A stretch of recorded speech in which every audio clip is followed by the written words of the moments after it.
So I actually have questions for you guys now that I have control or whatever you want to direct unlimited contact. Power. Unlimited power. Was it a Mass Effect assuming control? Yeah. Assuming direct control. Yeah. So Jessica, yes. Best popcorn that is not movie popcorn. Well, let's see. If you're talking microwave popcorn, I go with Pop Secret. It is pretty good. We also have a popper, an air popper, Orville Redenbacher. Yeah, if you're what's your opinion on kettle cooked? No, don't like sweet. Don't like the sweet. Nope, has to be salty. I like spicy popcorn. Jalapeno flavored white cheddar is We've good. got a couple of those shakers, where like the Pop Secret extra flavor shakers and stuff. Yeah, I don't do the sweet popcorn. I don't care for the sweet. It's got to be salty or spicy, or has that kind of kick to it. We found a great little popcorn place when we were in Myrtle Beach last year, and they had that white cheddar jalapeno. Oh my goodness! It's a shame that I can't go back and get more of that. Well, we can go back. You're just going to have to help me drive that 8 hours. But actually, they do ship popcorn, though. So, yeah. Uh-oh. I did find Do they have a subscription box? There you go. Oh, if they don't, I guarantee you she'll be number one on the list. If they ever do. You're really talking about about popcorn. Yeah, I'm not big on spicy popcorn, but their white cheddar jalapeno is really nice. Really good. Really good. We still have the tubs, don't we? I don't remember the name of the place. Maybe. Okay. So yeah, that's kind of like a gourmet style popcorn, and that made me remember something else that used to be in the Galleria that was gourmet. Was boardwalk fries. Boardwalk fries. Yeah. I miss boardwalk fries. They're still around. We just have to drive like 180 miles north to the closest one. Cooked in that peanut oil. Oh my gosh. And you put the seasoned salt on it, get some cheese for them. Yeah. That was a Sunday tradition with me and my dad. Was like, because most of the time when I got to spend a weekend with him, I grew up, raised by my grandparents. But most of the weekends, there were every once in a while, my dad would get called back into work at AmSouth. Yes, I'm dating myself. Wow. Ooh, yeah. Actually, I worked for an AmSouth at one point in time in my career. Yeah. Yeah, he was like one of the lead programmers. Okay. But yeah, that was a tradition that we would go and have boardwalk fries, especially if you got called in, and that I had to be in the building that's downtown. I forgot what building. I know Regions owns it now, but it's the one with the pyramid. It almost looks like something that Shandor would build. Yep, I've always thought it was a Shandor building. Yep, I know the one you're talking about. Because it's got the balls on the top, and it looks like a pyramid at the top. And, It's the Harbert. It's the Harbert Plaza or Harbert Center. Because it literally has a shopping center, or it had a shopping center. Yeah. On the entry level. I also worked downtown Birmingham for years, so we could always go over there and have lunch and things. So yeah, shopping on the bottom floor, food court on the top. Oh yeah. I do miss working downtown a little bit because I used to go to the Greek festival every year. Oh yeah. Yeah. Oh my goodness. Oh yeah. I keep trying to get Brock. We keep saying we're going to get out there at some point, and we don't make it. But the Greek little food yayas will go nuts. Oh yeah. Here, have more. It's great. Eat. You like lamb? Eat. It's good for you. The little old Italian ladies. It's like it's like Southern hospitality to the next degree. Exactly. So Bo, your question. All right. Your favorite 80s toy series. Ooh, that's mean. That's mean. Yeah, that cut a little deep. I know. Because like I have it's all over the place. Of course, the top two is going to be Turtles or Ghostbusters. favorite. See, mine was Transformers because I love it. I'm going to tell you, like I said, even though Ghostbusters up there, I think I had more Turtles than I did Ghostbusters. Imagine that, you know. Because I mean, I would say Turtles had more toys than Ghostbusters. Yeah. Well, yeah. Of course, like I said, I know. Yeah, of course, like Turtles, the cartoon series was kind of fueled with the toys, sort of like He-Man fueled with toys. Because that's cool. The crazy thing about like I had He-Man toys, but I am not that crazy about them now. I had Voltron, the metal Voltron, but Turtles would have to be it just for the variety. I love my real Ghostbusters, but Turtles might be it because I had everything from the standard Turtles all the way to the ones they made that had the little box on it, and you had this little red strip. You'd run through it, and it would supposed to be saying like "Cowabunga, dude," but it would sound more like. I remember that. Your mom is saying Cowabunga. And heaven forbid you did that too many times. It would just start. It would just go into another language after it wore out. Of course, then you'd have to reverse it and whatever, and it would be the same thing, just in reverse. But I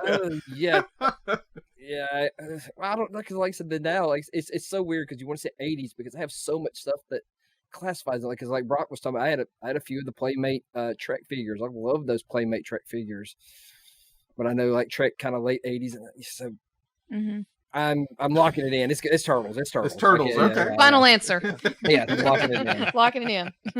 Well, I mean, Bo, I'm in agreement with you. I had the Turtles. I had the Technodrome.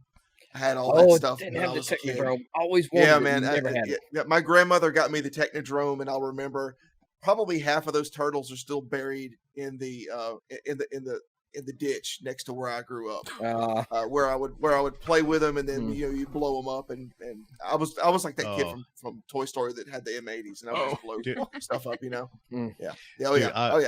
all my original GI Joes and He-Man figures and stuff, they were blown to smithereens, and I regret that with a passion because now I'm having to reinvest into the Masters of the Universe Origins figures. It's like I never had the Technodrome, and of course I didn't have for the Turtles. I didn't have the sewer play set, and I didn't have with Ghostbusters the Firehouse, but I did have them in a way of I would take like my mom was a lunchroom lady. She would bring home those produce boxes. Well, I had those produce boxes, and I drew inside like for the Ghostbusters. I drew the Firehouse. I drew the containment unit. So I worked with what I had. For the Turtles, I had the layer. That's had awesome. Had a little hole. I cut that with the sewer, the manhole cover. So. That was, you even though I had it, but I didn't have it. But you know what I mean? That was, you had to make it. You have better memories from that though, because the thing is like I remember a lot about the Technodrome, but when you have to make the stuff yourself to play with, it to me it always felt better. Like anytime I would have to make the stuff.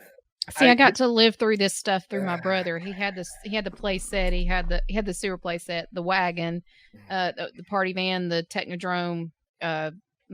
Firehouse, Ghostbusters Firehouse. My brother always had these things, so I got to live through him in those areas. I might say this may, I don't know if I want to come to regret this. I have some old video from when we got a camcorder. Me and my friend, one of my childhood friends, we made some like Turtles videos. I may have it, and I may not put the whole thing, but I may make a clip for you guys. So that might be something. I can see a Patreon Teenage Mutant Ninja Turtles episode. I had to be 10, 11, 12, somewhere in that time frame. I'm trying to remember. It's for me and my mom moved from younger days. So yeah, but it is out there. So. Oh my gosh. So 10, 11, 12, that would have been 91, 92. Maybe 93. Okay. Yeah, 90, 92, 93 is for sure. Yeah, that sounds about right. Yeah, you're talking about not having a lot and dealing with what you've got.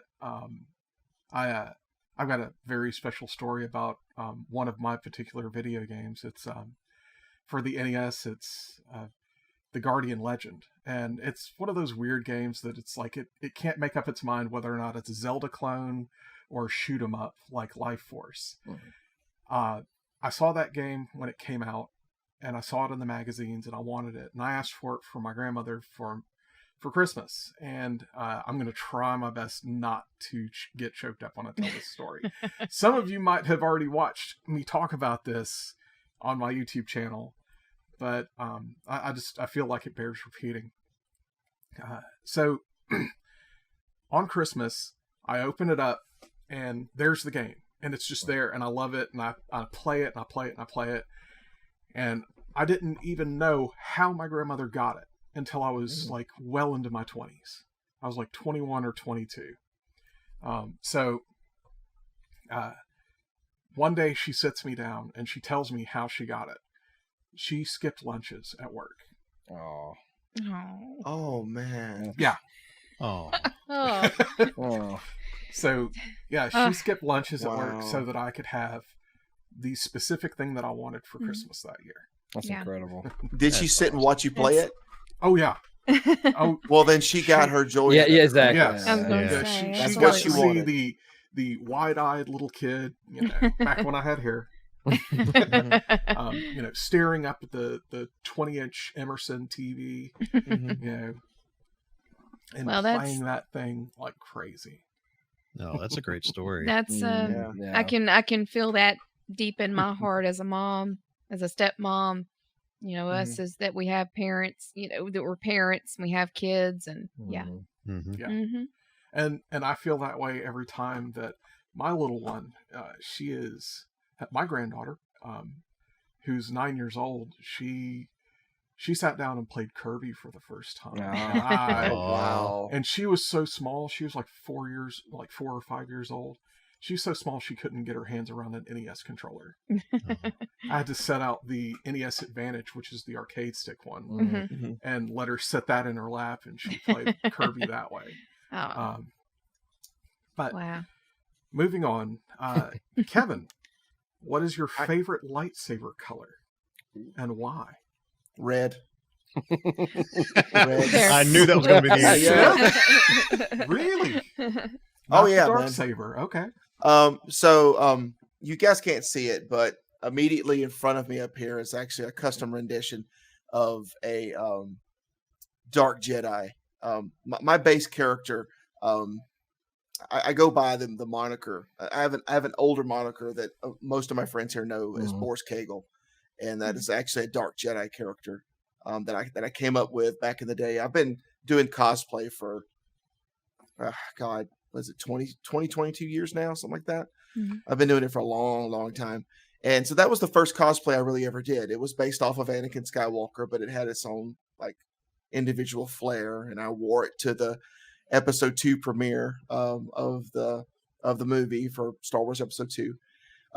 And he was always a Dark Jedi because I've always been more partial to Gray Jedi and Dark Jedi. And I tend to, I guess, personality wise, be a little more keen to use the dark side of the Force, So yeah, absolutely. Red. Okay. 100%. Now, Dark Jedi or Sith? No, Dark Jedi. Okay, because there is Dark a difference. Jedi. There's a nuance to it. And the other question is, did you ever play the role-playing game? The old, was it West End? I think is who made it. Mm-mm. Oh my gosh. That role-playing game was so good that George Lucas, anytime that someone wanted to write one of the extended universe books, he forced them to take a copy of that game and said, here's the Bible, here's how all of the mechanics work and everything, and this is what you use to create your universe. That way you don't have to call me a million times to answer all your questions. Right. Because these people figured out all of the science to my universe. All of it.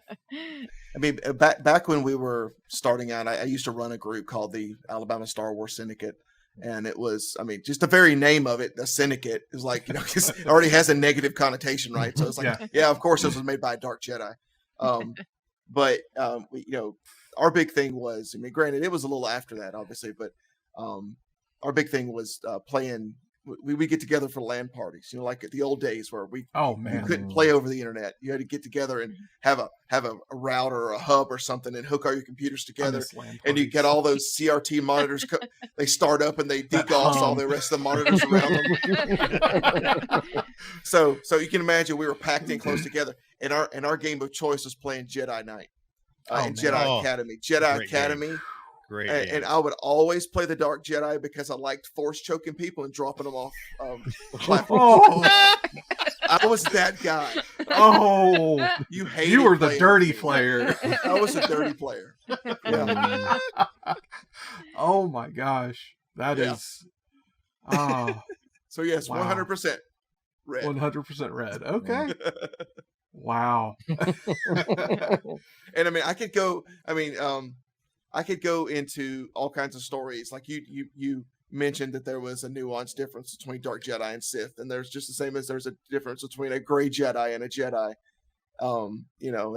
There I could bore you guys to death with my Oh, then you opinions could throw on in that, but just the quote force wielders yes, on top of everything else. Yeah, I know. Like where do the Dathomiri witches come in on that scale? It's just, that's all kinds of craziness there. But yeah. See, I question. get into some of the other weird sci-fi stuff like cyberpunk and the Ridley Scott universe, where it's the whole Wayland Yutani thing.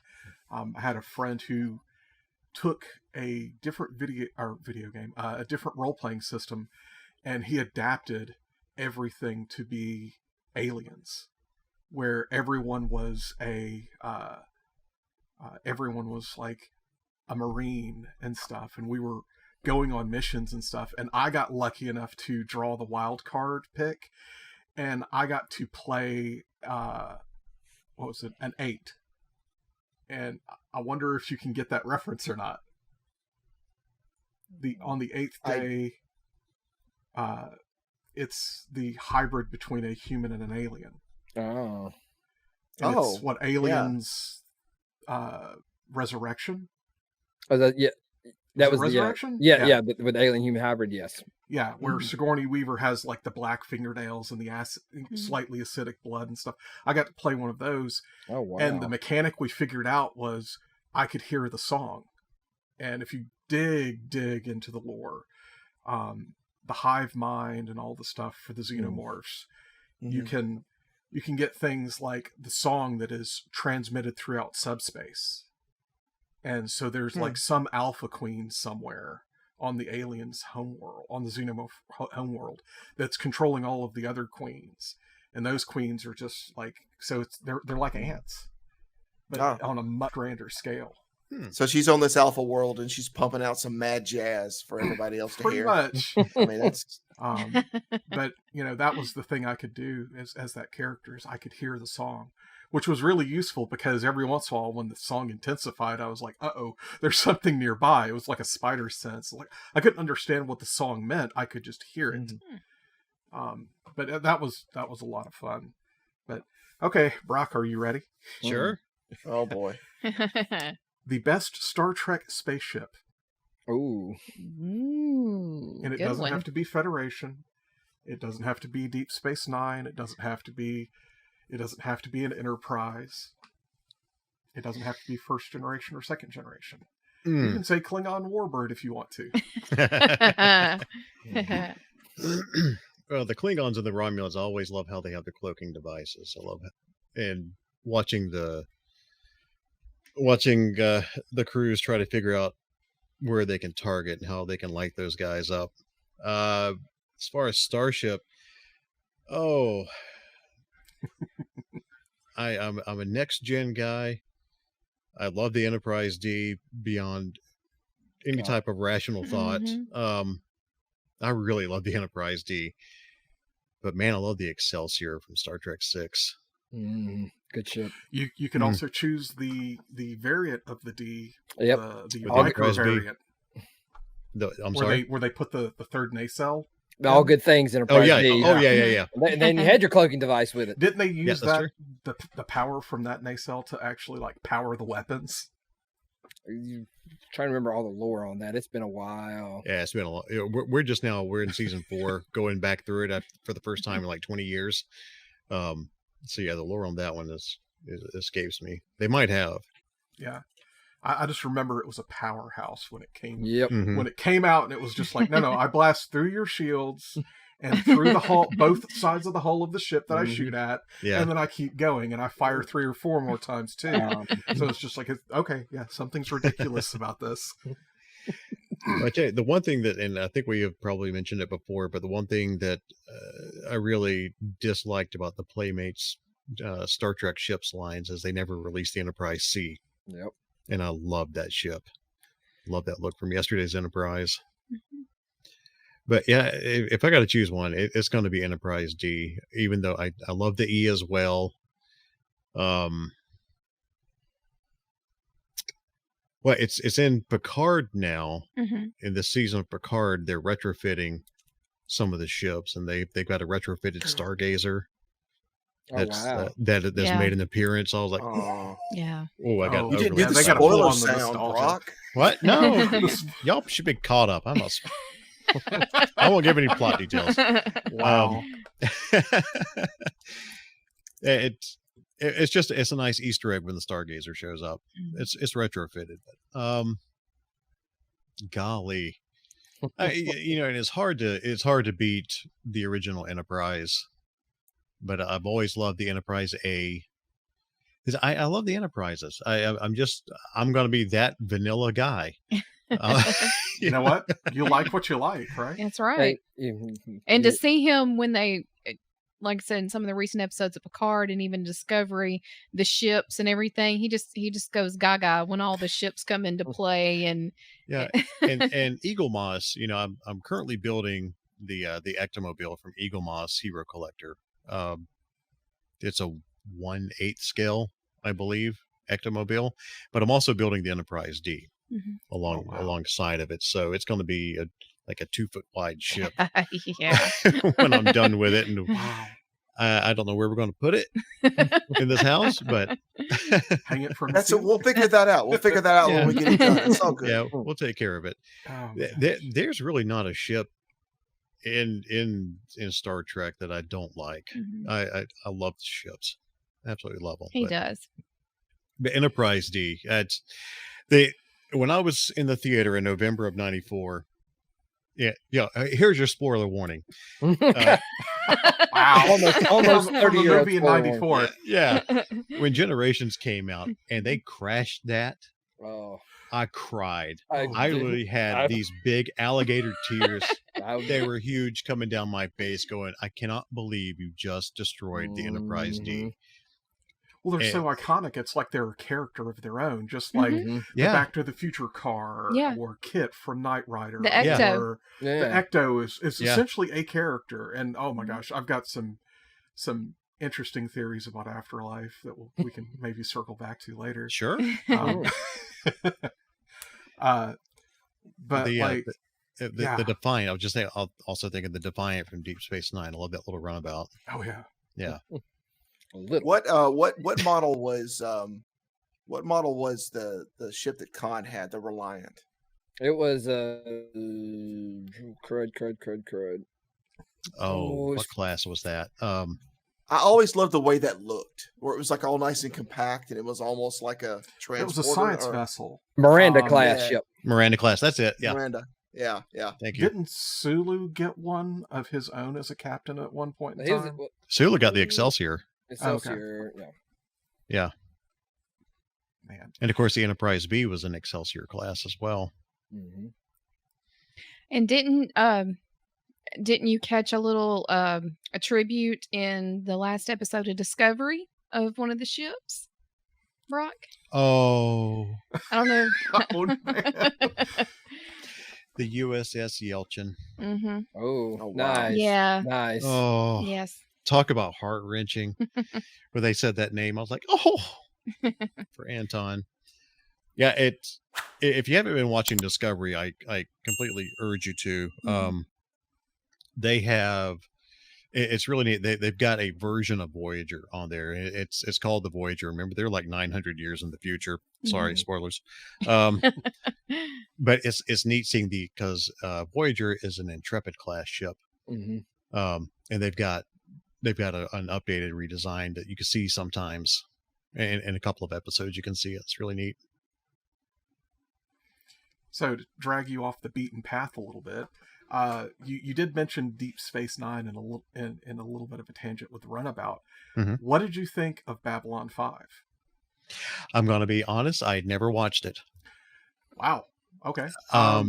That when did that come out? That came out in 90. It came out a year after Deep Space Nine did, I think. Okay, so by that time I had just gotten into the Air Force, so that would have been 90. No, Voyager came out in 96, if I'm not mistaken. Voyager was 96. Of course, I'm probably dead wrong on that.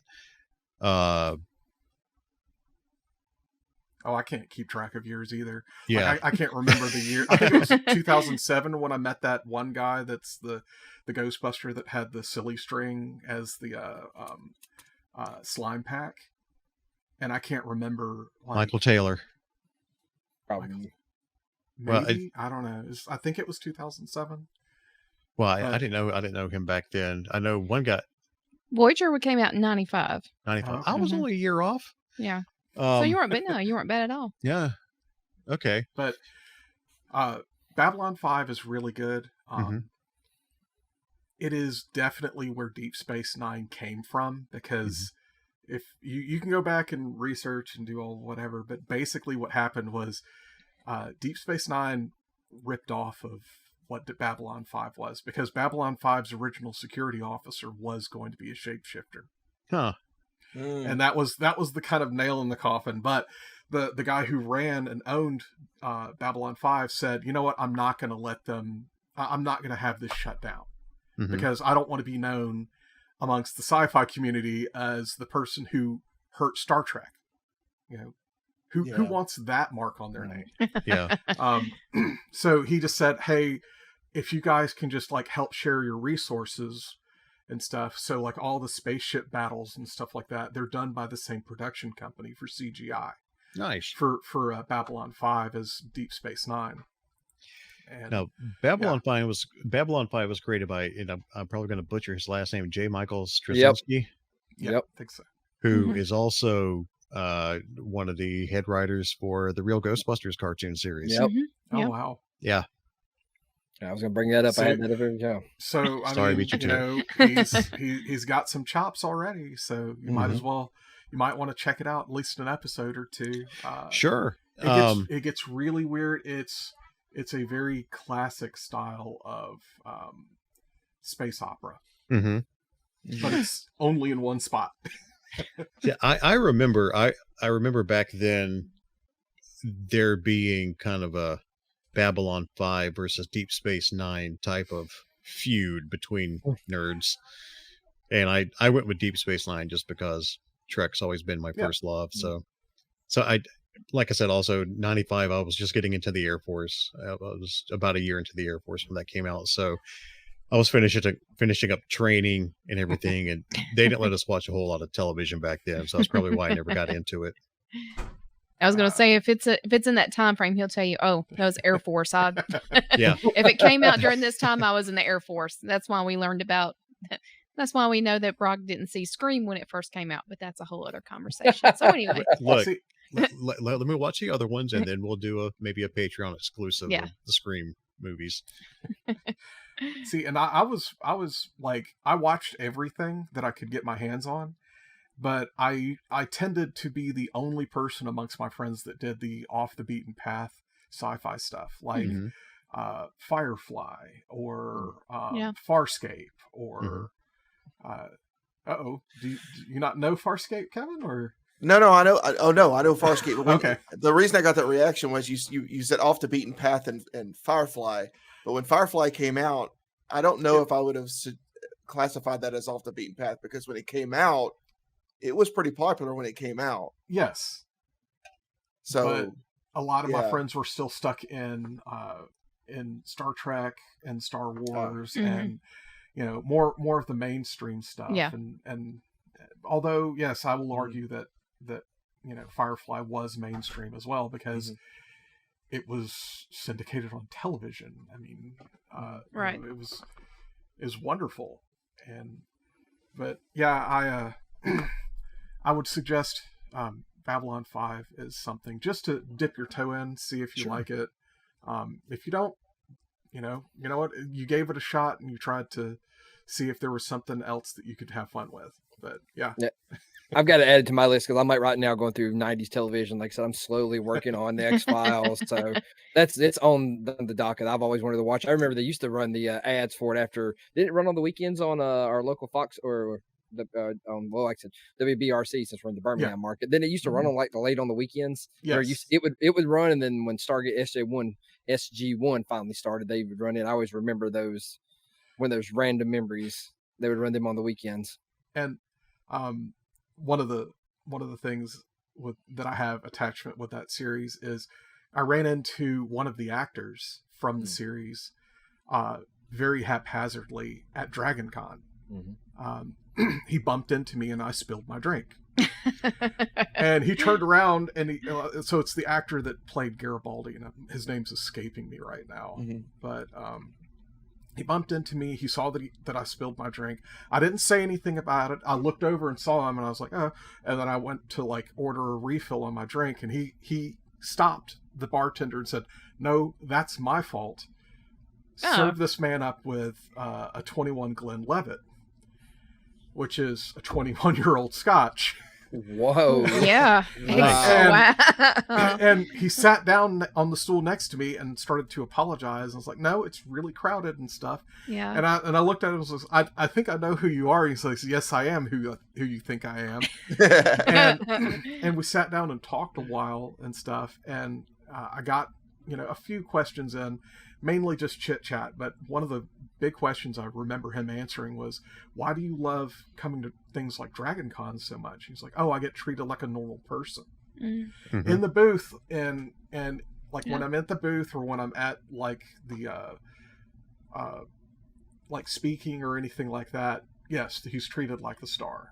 But when he's not at his booth, he can act like a normal person."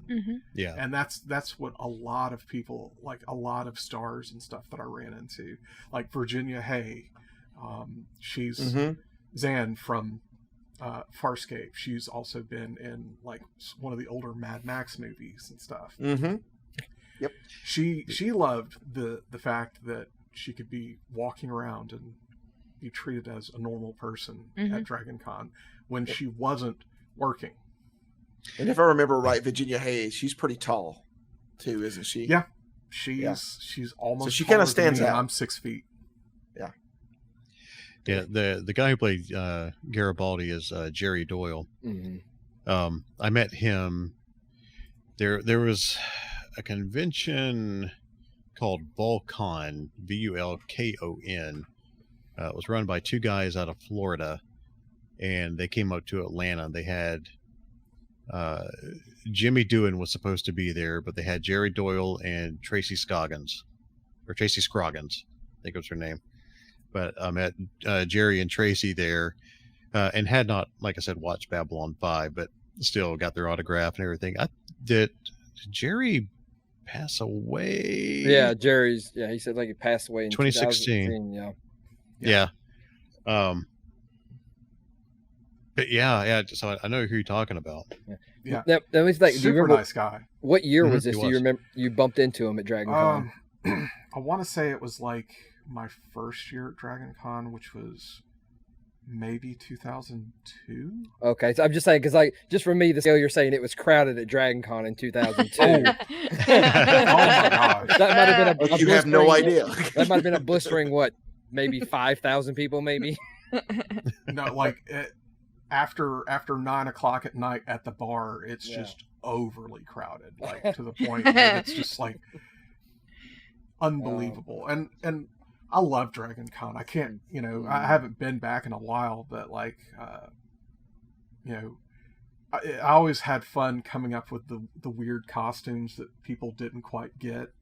Like one year I showed up as the devil, and I had horns and like red contacts and a nice, double-breasted suit. And I walked around with a contract for people's souls. Oh, nice. and it said in the fine print that this was an exchange, not a loan. So as soon as you got your wish, I got your soul.